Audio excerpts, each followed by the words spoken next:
Kırıcım olun arkadan havluya.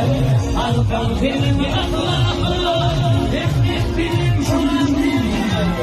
Şuraya kırıcım olun arkadan havluya.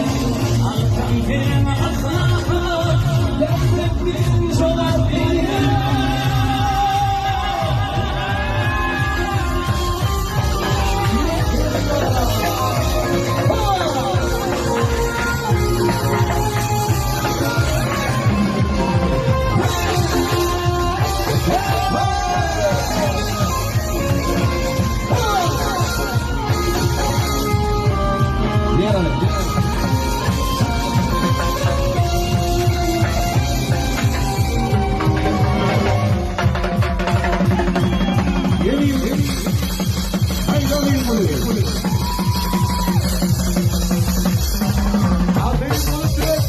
Peki,